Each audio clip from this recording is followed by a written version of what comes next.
Our next speaker is Ivan Ambros Holte, a research scientist at SINTEF Ocean, to deliver the speech on analyzing the need for safety crew on board autonomous passenger ships, a case study on the urban passenger transport in Norwegian waters. Please join me in welcoming him. Thank you.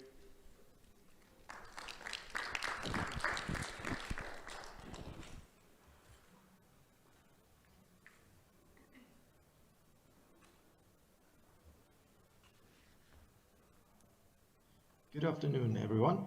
My name is Evan Ambros Holte, and I work as a research scientist at SINTEF Ocean.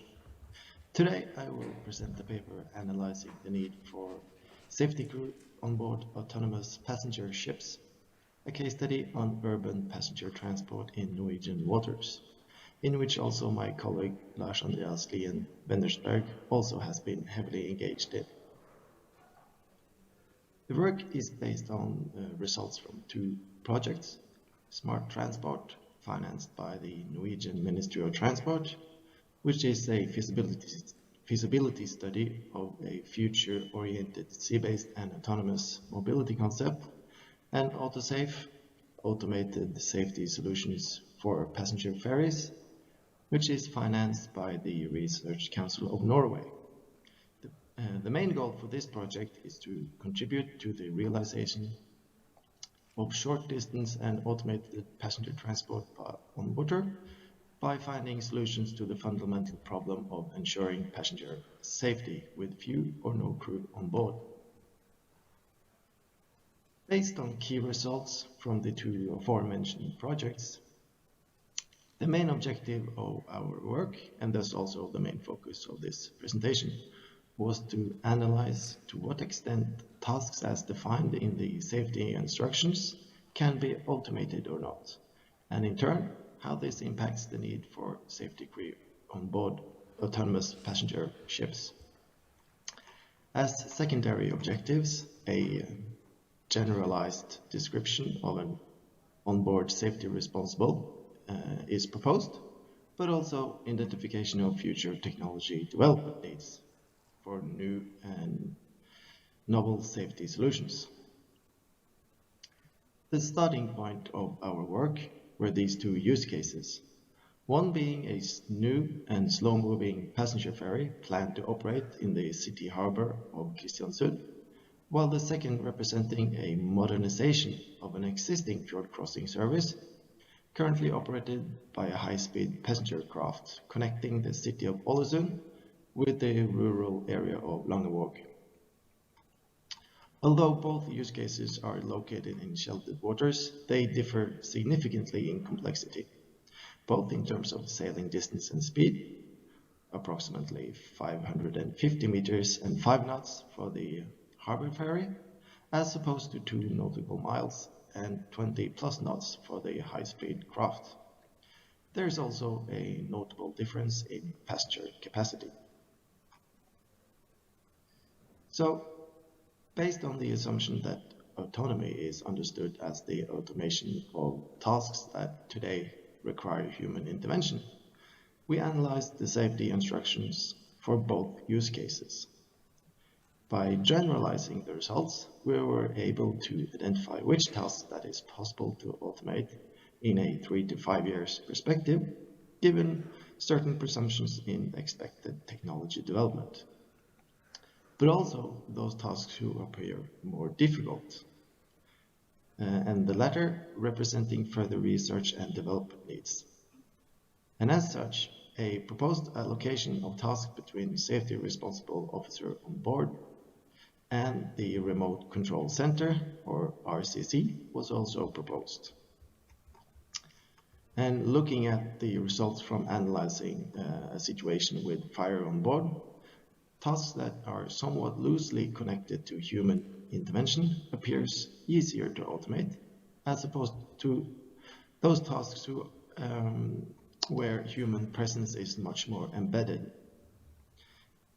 A good example of this is the automatic activation of fire extinguishing system versus the attendance of anxious passengers, and also assuring passenger control in general.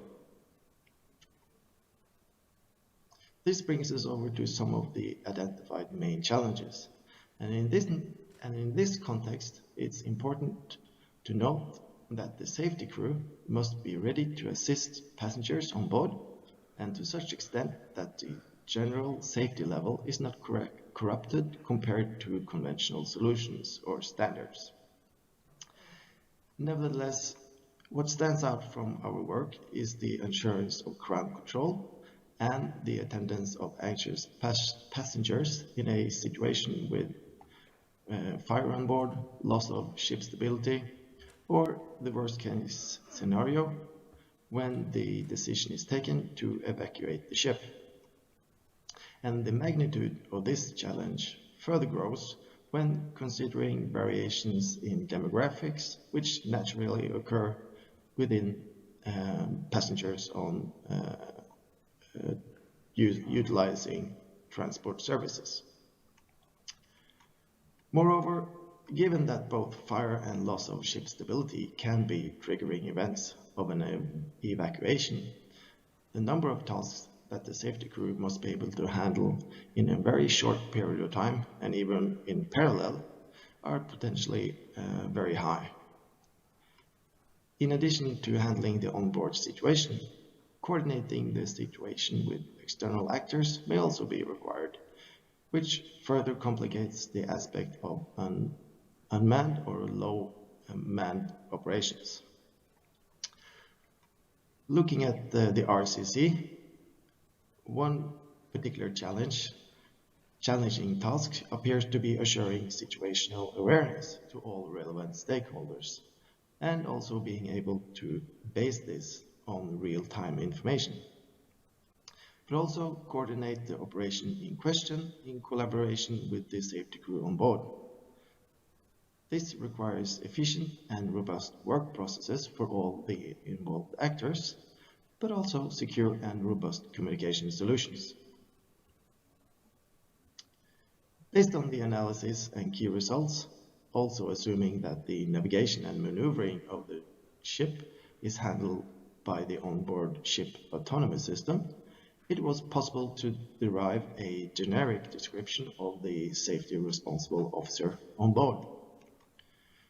For normal situation, the safety responsible is mainly occupied with assuring the general safety of the passengers, but also overlooking certain critical stages of the operation, such as assuring that the ship is safely docked, and that the gangway is fixed in position before passengers are allowed to embark or disembark the ship. The officer is also required to activate the procedure for the ship to sail to the next quay, and also being ready at all time to activate any predefined minimum risk condition if the ship autonomy shortfalls. In case of an abnormal situation, the safety responsible must be ready to respond to the alarm in question at any time and lead the onboard situation, thereby handling passengers and also those with potentially having special needs. And in addition to this, it's necessary that the person must coordinate operation with support from the RCC operator, as already mentioned, and also assuring passenger safety in general, in addition to keeping them informed over the PA system.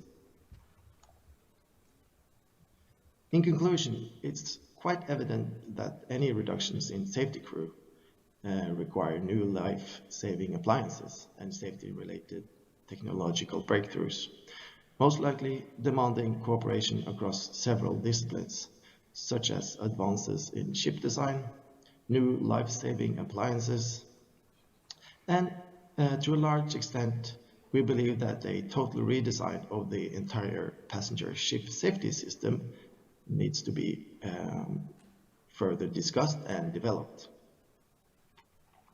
In turn, This points towards the need for investigating and developing new training and competence needs for the safety responsible officers, as we are most likely looking at changes in role and responsibilities.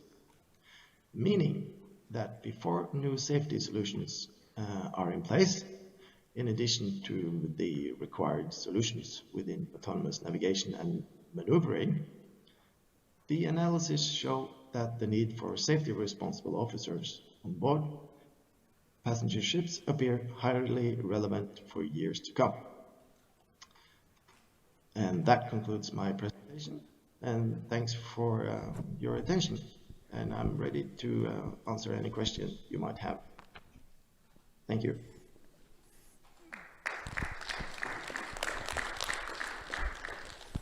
Thank you so much, Mr. Holte. What an insightful presentation. It was really interesting. I don't see any questions on the Pigeonhole. Can I ask the floor? Do you have any questions to Mr. Holte? Would it be fair to fantasize that That's much better. I'll try not to shout. Would it be fair to fantasize that for ferries, the development on safety would go the same direction as for elevators back in like 1.5 centuries ago? That you first have a lift driver who is there in principle for safety, then the lift driver becomes younger and younger, and eventually they are no longer on board.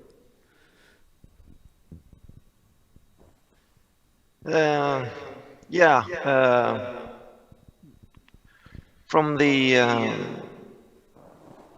industry actors that we have talked to and been in contact with, this comparison is often put on the table, and several are talking about a virtual cable ferry. So and of course using autonomy with passenger and transporting only persons is a challenging task, and it needs to the steps needs to be taken with caution and the correct progress. I agree to the observation, and I really enjoyed the presentation. Forgot to say that in the beginning of it. There was an episode where Turku in Finland was looking at having this autonomous ferry crossing the river a very short distance, and this question was exactly the one that blocked the entire project. Yeah. Thank you for the presentation. Quite insightful. My question was, did your study take into consideration the economic benefits, and specifically whether like a comparison between a container ship as to a passenger ship? So were the economic benefits considered? No, we haven't looked at the economic benefits yet, but in a parallel project, we are going to do a cost-benefit analysis of the case that one of the cases here, especially for the harbor ferry, because we expect that these type of cases, short distance, sheltered waters, will be the first one moving into low manned or unmanned passenger transport, where you have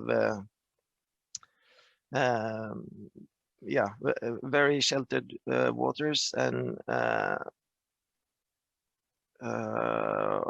also the short distance that sort of creates a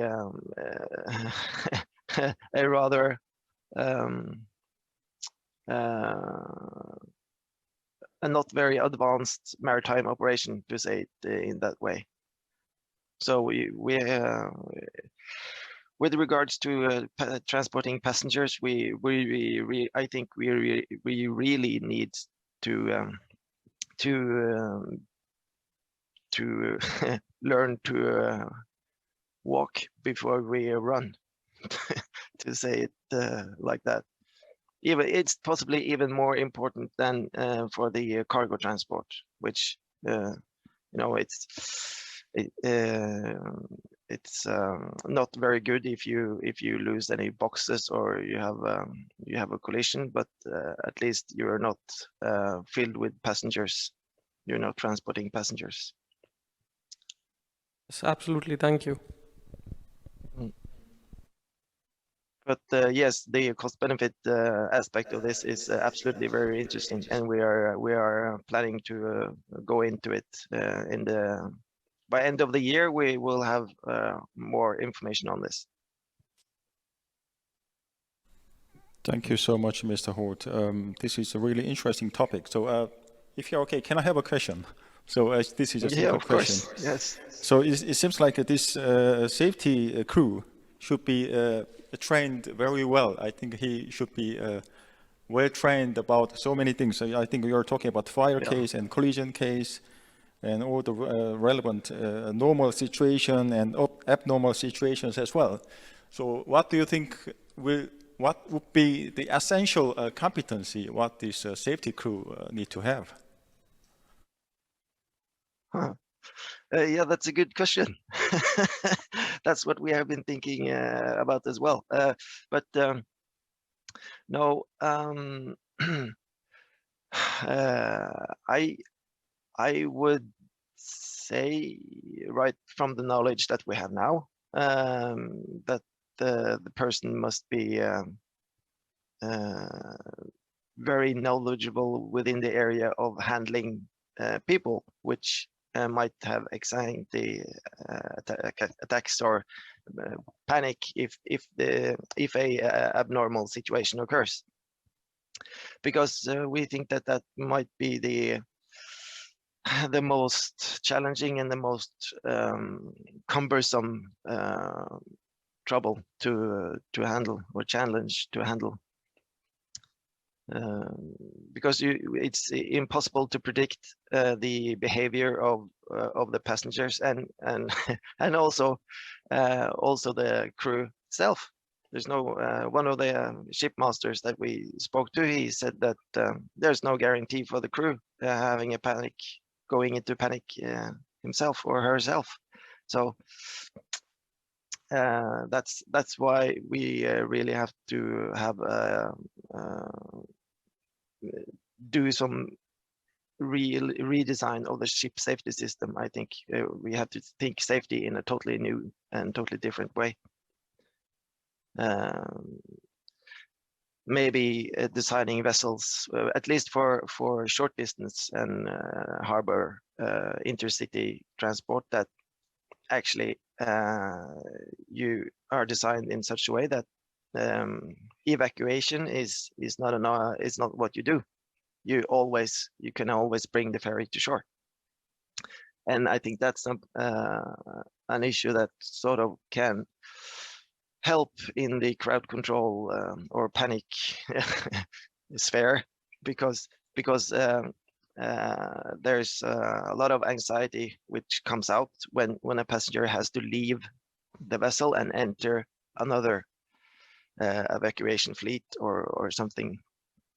And if you in comparison can bring the ship to shore and safely evacuate the passengers to a key or an emergency key for that sense, I think that's might be a way to go. But then we have a long way to go with the regulations. I totally agree, yeah. Thank you, Stem. Thank you so much, Mr. Holte, for your time. Can we give him a warm applause, please?